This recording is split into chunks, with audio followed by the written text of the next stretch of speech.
Hello friends, welcome to Healthcare Today. Today we are going to discuss an important topic which is called sleep apnea.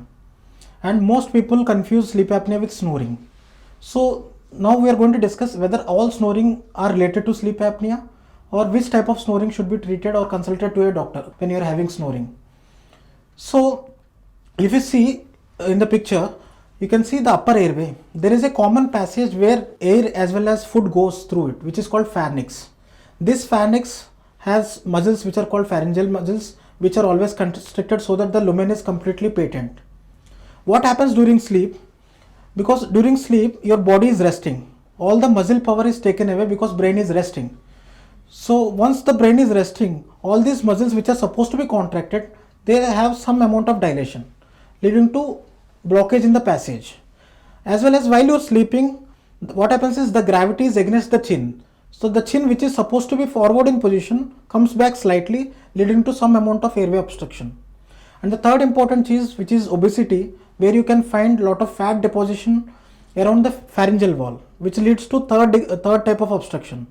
So once a patient is having snoring or apnea, you can see any of these three types of obstruction, either due to chin which is falling back due to gravity, or either due to muscle relaxation due to absence activity of decreased activity of the brain, and the third one which is due to pharyngeal fat deposition.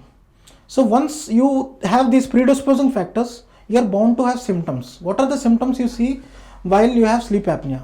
The first common one is snoring. Along with snoring, your partner observes that you are having pauses in snoring, which is indication of apnea. That means decreased oxygen levels inside your blood.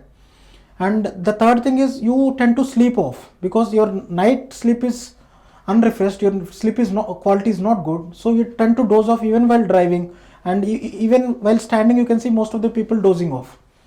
And the third important thing is you have memory issues. Earlier you must be having sharp memory power, but these days you notice that your ATM pin card as well as mobile numbers, which are already very easy to remember, you tend to forget these things. And the fourth important thing is you find some amount of abnormal posture movement during sleep. So once you find all these symptoms, you should meet a pulmonologist. So why is sleep important? Because every person sleeps roughly 8 hours a day. Why is sleep important? We all know that sleep is a mechanism of rest, but there is another process which happens, which is called repair.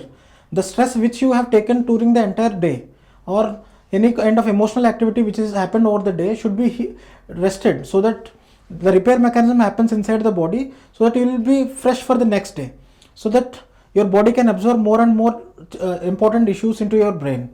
So if your sleep is compromised, your memory issues will start, because the recent memory is always lost when you are not having a proper sleep quality. So once you have these symptoms, you will meet a pulmonologist who will order for a sleep study. Earlier the sleep study is being done at hospitals. Nowadays we do sleep study at our home, because we find that making a patient sleep at a completely new environment is difficult. Most of the times we tend to repeat the test when we do inside the hospital. Since it is at your home, it is your favorite place, you can find sleep, so that we can get good result. Once we find out that there is sleep apnea, we will treat according to your severity.